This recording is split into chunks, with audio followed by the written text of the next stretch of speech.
My name is Ken Rogers. I'm the statewide disability programs coordinator at the Minnesota Department of Transportation. I happen to be a guy that acquired my sight loss later in life as an adult some 30 years ago. For at least the past 25 years, give or take, I have been completely blind. I have the honor of serving as the moderator for this session and welcome to you all. The session today is the end user impact of accessibility standards. It's the second session in our celebration of Global Accessibility Awareness Day. Before I introduce our panelists today, I would like to add my own perspective to the importance of Global Accessibility Awareness Day. For me and the other 25% of our global population that live with disabilities, the word accessibility has such a deeply and personal meaning for each of us. All of us as human beings, with or without disabilities, learn really early the importance of the meaning of the word independence and learn the true value of what it feels like to be independent. We learn that independence is closely aligned with respect and dignity. And we imagine a world we can all live, work, and play in that we all have a level playing field. I do not expect you to know what it feels like to experience accessibility barriers over and over on any given day. I understand your world and the world I live in provide different experiences for each of us. But it is the promise of Global Accessibility Awareness Day that we get to share our different experiences in a way that can build new kinds of awareness. And it's in the hope of building this new kind of awareness that a new and more intentional process can be constructed together that allows us to bridge a more inclusive and accessible world for everyone. By hearing experiences of end users who use and depend on the acceptance and use of accessibility standards, it is our hope that this small glimpse into our world can deepen your awareness of the importance and the meaning in serving of better building blocks for building a fully inclusive world in which everyone can truly feel respect, dignity, and independence. Welcome to our Global Accessibility Awareness Celebration. We have two speakers today, Angela Crystal and Kimberly Carlson. Unfortunately, Angela could not be here today.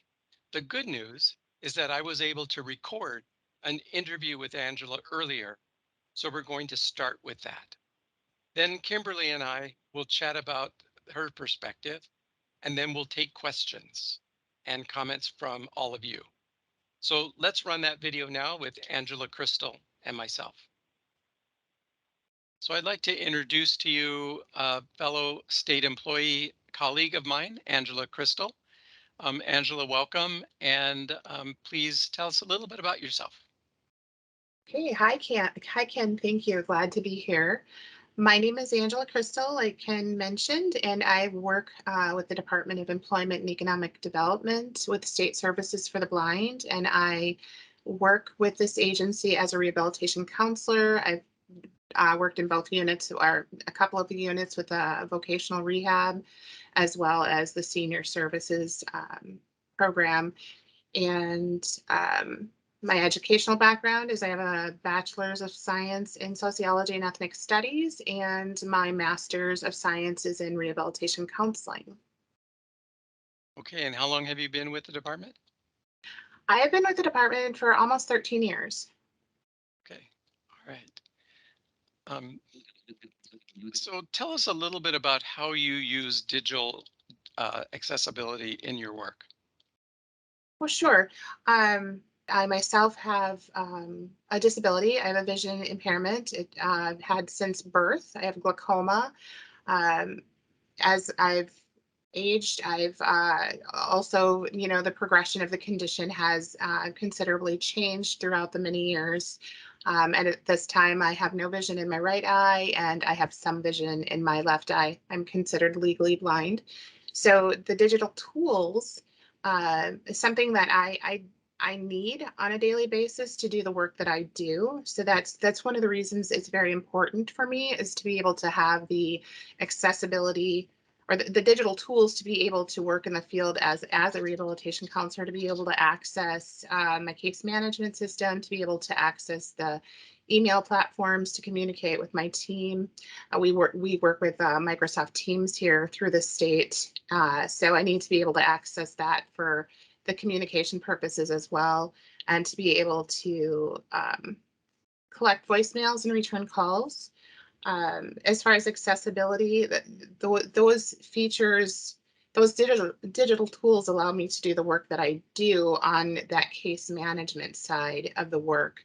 And then I'm also in the field, so I'm covering southeastern Minnesota, so I'm constantly on the go. So I have access to using the iOS platform as well with an iPhone as well as an iPad, and where I use the Zoom and voiceover features on that. And when I'm using the digital tools um, with through the web access, both on my laptop as well as any kind of computer platform, I use Zoom text screen reader and screen magnification. Not sure if I got to what you were asking, Ken. Sure, sure, absolutely. And just sort of an extension from this conversation, Mhm. can you give some examples of how a lack of accessibility on a website, a mobile app, or a document has presented you with the barriers? What kinds of barriers do you experience? Certainly, when well, I can take, and I please don't take this as criticizing any specific um, tool that I use, but I'm just going to use our case management system because I'm in there a lot. And when I go in there and um, my screen reader is not able to read the information that's there, or it's reading it wrong. I've had issues where it was reading some of the lines incorrectly. It was stating something that wasn't actually what was visually seen on the screen. That really makes your documentation not good documentation then, because if I were to follow what I was hearing, it wasn't really the questions that were being asked. And that's one example. And of course, we know that documentation is important, and we have to do that as best we can, and keep that, the best information, so that when I go back and I review, or when I'm closing out a case, that it accurately is saying that the case was closed out successful. Um, that's a quick one. I know using other tools, such as some apps on the phone, to be able to, I know Jamboard is one that comes up a lot and is being used. I can't access that, so I can't participate in the conversations in the way that that's set up. So that's a big, huge issue with the accessibility portion of that. We're creating barriers, because if I can't be part of the conversation based on the digital tool that's being used, then I feel like my input's not there, and what I have to say is not being heard for sure. Sure, sure. Um, so what do you usually do when you do encounter a barrier? Could be that when you encounter a barrier for the first time, or something that uh, somebody suggests that everybody go to a particular app and you know it's not accessible. What do you usually do? What is your reaction to that? Um, well, at this stage of the game, as far as the advocacy wise, I speak up about it. If it's something I'm not able to use, the assumption is other people cannot use it either. With similar experiences as I would have with vision loss, and since I work in the field specifically with people who are visually have vision issues or vision concerns and conditions, then day in and day out, accessibility is big for them, and that's the work that I do. So I need to be able to advocate for myself as well as for the people I'm serving across Minnesota. And so I need to speak up. I need to, communicate that back to whomever is that lead person on that project, or saying that we want to use that app or that platform. If it's not accessible, we need to make it accessible. Okay. All right. Thank you. Have you ever had an incident where someone took your feedback about accessibility and made improvements? And can you give an example of anything like that? Well, I mentioned the one earlier, just in regards to the work, the case management system. Is I was able to provide that feedback through upward streams, and it was able to be fixed. And right now, it works just fine. So, just being able to, if I don't know the exact person to reach out to, I know that I can always go to management, and we can go from there. We'll figure out who it is that I need to be in contact with. Yeah, it sounds like you're identifying that advocacy is a really important part of making sure people understand when their products are not accessible.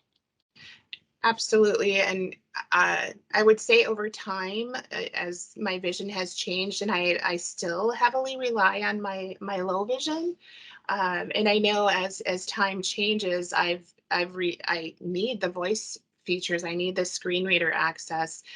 If I had no screen reader access, whether it's using the computer or using my other tools like the iPhones and the iPads, if I didn't have that voiceover feature, I would not, it would be very difficult for me to get through my job tasks just with my vision. So as these, I still do a lot of workarounds, and I still have to use my vision a lot when I'm trying to figure out things, because the screen reader might not work, or um, the voiceover isn't giving me the information. So I'm closing out of that to try to look at it visually. And I need to advocate, because for me, I want to be continuing to be a working person.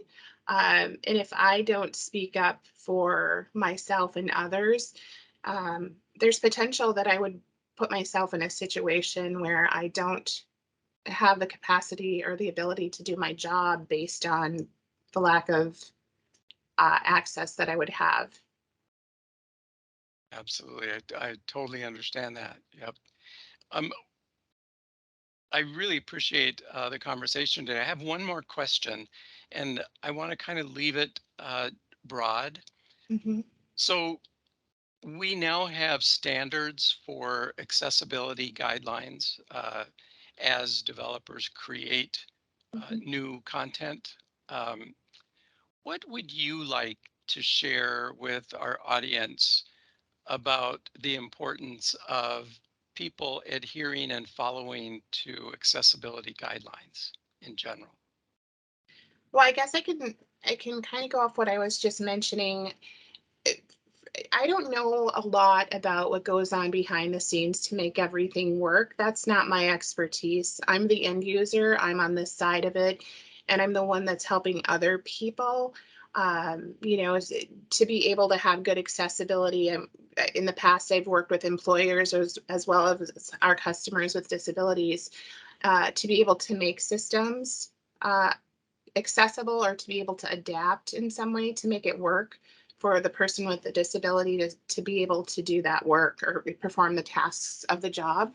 Like I said, I don't know much about the behind the scenes, but I know the behind the scenes is very important, and I appreciate, as a user of the technology, um, or the tools, and as well as the assistive technology piece of it. I appreciate that the people behind the scenes are listening to us and hearing us, and when they hear us, they have the ability to go make the changes. I work with, as mentioned, several different platforms to be able to perform the duties of my job. And it's important for me to have people on that back I don't want to say background because they're really not background, but it's not what I see every day, right? When I'm trying to Yeah, access my computer or my phone. But I know that there's people back there doing that work to make it something that I can access. And I appreciate that, because if people weren't doing the work of accessibility, then again, I couldn't do my job. If I can't access a computer and the phone and the tools when I'm out in the field, I wouldn't be able to do all those important tasks and components of the work that I do. And that it's important for me to be able to work and give back to the society. absolutely. Angela, thank you so much for your time today and for your perspectives and for participating in today's Global Accessibility Awareness Day. Thank you so much. Really appreciate it. Thank you, Ken. Thank you so much for having me. Thank you. Again, Angela, so much for that time that you gave us. I'd like to now turn our attention to a guest that I have with me now, Kimberly Carlson, another state employee and fellow colleague of mine. Welcome, Kimberly. I'd like to give you the opportunity to introduce yourself and tell us a little bit about yourself. Hi, thank you, Ken. This is Kimberly Carlson. I work at the Department of Human Services in the Business Solutions Office as a management analyst. I've worked for DHS for 7, almost 8 years now. I recently became a certified professional in accessibility core competencies and have been working with accessibility specifically at the state since 2014. Part of my role at DHS is to ensure the accessibility of documents of my division and sit on the DHS Accessibility Governance Committee. I have been experiencing the fallout of a traumatic brain injury, or a TBI, since March of 2019, which affects everything from my vision to my memory to even how many migraines I have. Goodness, that's quite a list. Um, I would like to focus in on how you use technology. Can you tell us how you use digital technology? Yep.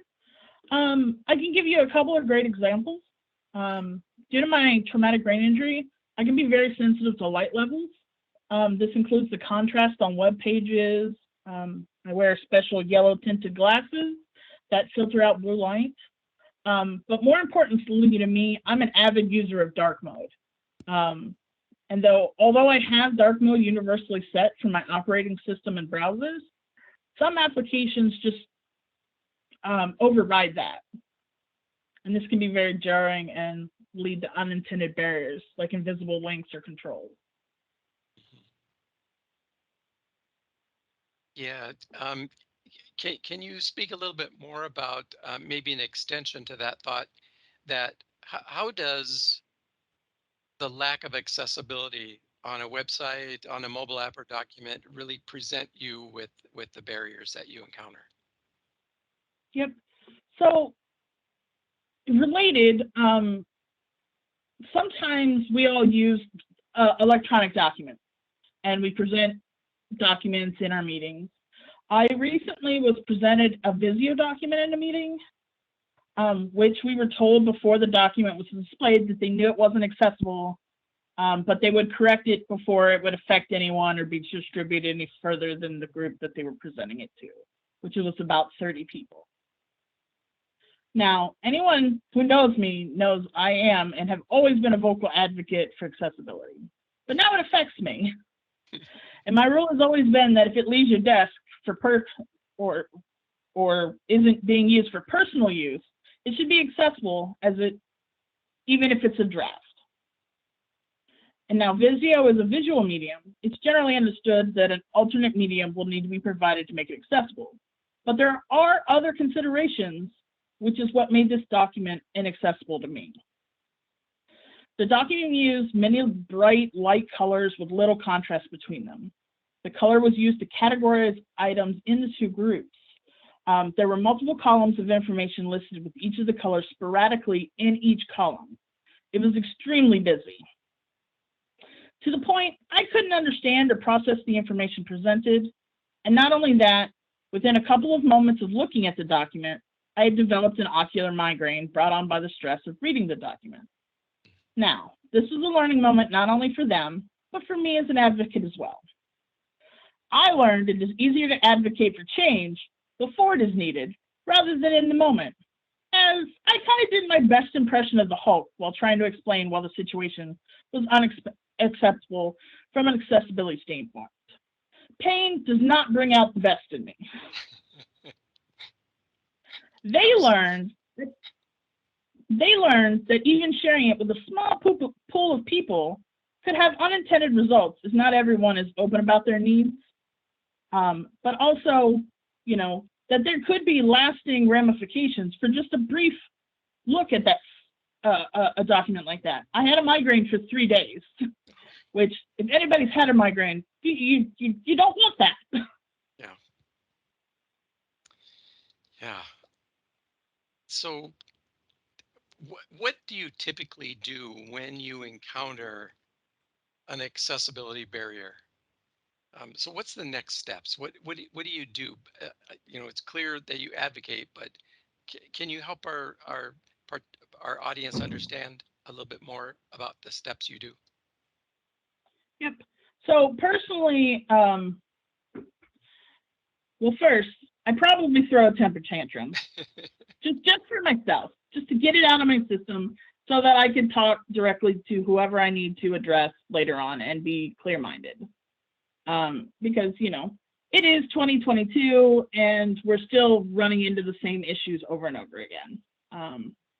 And that can be quite frustrating. So I try to take a deep breath and approach it with as much sensitivity and understanding. And remember that not everybody is as knowledgeable as I am, and that when we know better, we do better. So try to make it a teaching moment, and then use as much empathy, or try to get as much empathy out. Because again, if people know better and they know it affects somebody and they know somebody that it affects, they're much more likely to make the steps and take them routinely. So just speaking out, having a conversation, and educating as best as you can, and providing resources, because not everybody learns the same way, and maybe they won't need to go take extra time on their own. Yeah. Ken, this is Jenny DeLisi. Just a reminder that it is 10:29. Okay. Thank you. I will just wrap up with the last question. So we have an audience of individuals that are viewing the end user experience. What would you like to tell people about the about the importance of following accessibility standards and guidelines, and how it directly affects those of us like you and I? I would say be gentle with yourself, because you'll still make mistakes, and always be learning, because things change. And if all else fails, make sure you ask the community that it affects how they want it addressed, because there should be no conversations about us without us. Thank you. Kimberly, I'm so grateful that you were able to join us today and share your perspectives around accessibility, how it affects you in your daily work, and what kind of effect it causes you when things don't go well. Your experiences can build awareness to everybody else. Thank you again so very much. Really appreciate your time today.